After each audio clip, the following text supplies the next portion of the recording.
il y a un moment très précis où ton corps lâche avant ta tête, tes mains tremblent, ton estomac se noue et dans ta tête, une seule pensée tourne en boucle.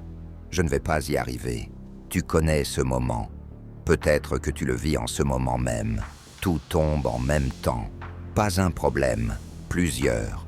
Le travail qui lâche, la relation qui explose, l'argent qui manque, la santé qui cède. Et autour de toi, tout le monde continue de vivre comme si de rien n'était, pendant que toi, tu te noies en silence. Et le pire, c'est que tu ne peux même pas expliquer ce que tu ressens. Parce que quand tout s'effondre en même temps, les mots ne suffisent plus. Si tu es dans ce moment-là, ne ferme pas cette vidéo. Ce qui suit n'est pas de la motivation. C'est une méthode. 3 choses à faire quand tu es au fond. 3 gestes concrets. Et le premier commence dans les 30 prochaines secondes. Première chose, réduis ta vie aux 24 prochaines heures. Quand tout s'effondre, ton cerveau essaie de résoudre tous les problèmes en même temps. Le loyer du mois prochain, la conversation que tu redoutes, l'avenir qui te terrifie. Et c'est exactement ça qui te paralyse, parce qu'aucun être humain ne peut porter le poids de 100 problèmes à la fois.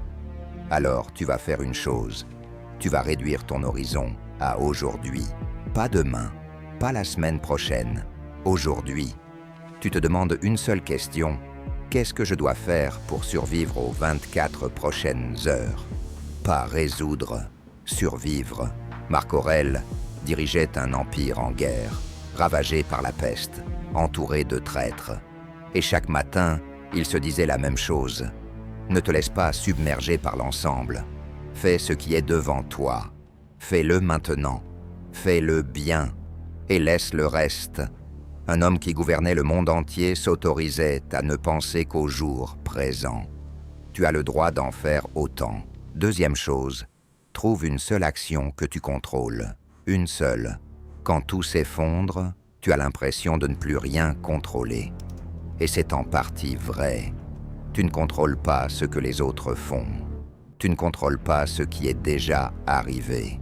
Tu ne contrôles pas la maladie ni l'injustice. Mais tu contrôles toujours quelque chose. Toujours.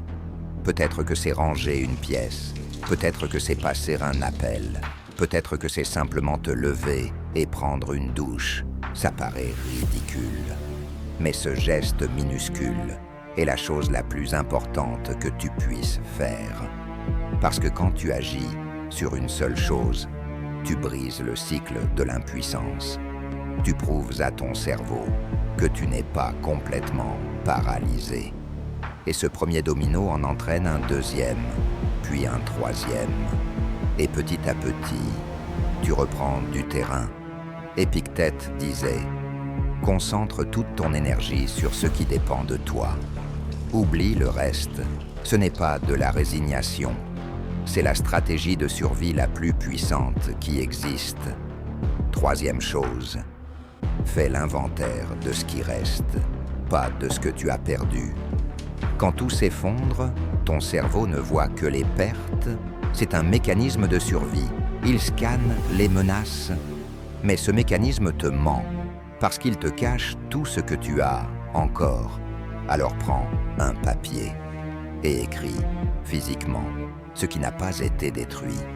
Tes jambes fonctionnent. Tu as un toit ce soir. Il y a au moins une personne au monde qui se soucie de toi. Tu as survécu à 100% des pires journées de ta vie jusqu'ici. Ce n'est pas de l'optimisme naïf, c'est de la comptabilité.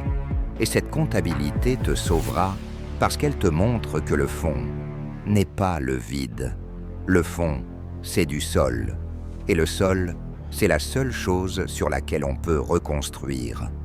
Sénèque a tout perdu du jour au lendemain. Exilé, ruiné, humilié. Et il a écrit depuis son exil, « La fortune peut tout me prendre.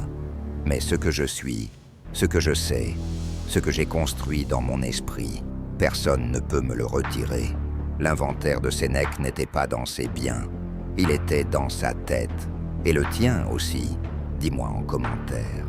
Dans quelle tempête tu te trouves en ce moment? Pas les détails, juste un mot. Travail, famille, santé, cœur, argent. Un seul mot. Et tu verras que dans cette communauté, tu n'es pas seul dans la tempête. Retiens ces 3 gestes quand tout s'effondre. 1. Réduis ta vie aux 24 prochaines heures. 2. Trouve une seule chose que tu contrôles et fais-la. 3. Écris ce qui reste, pas ce que tu as perdu. Ce ne sont pas des phrases pour poster sur les réseaux. Ce sont des gestes de survie. Et ils fonctionnent parce qu'ils ramènent ton esprit là où il a du pouvoir, au lieu de le laisser se noyer dans ce qu'il ne contrôle pas. Tu es la citadelle, et même une citadelle frappée par la foudre. Reste debout si ses fondations sont solides. Tes fondations, c'est ce que tu fais dans les prochaines 24 heures. Reste solide.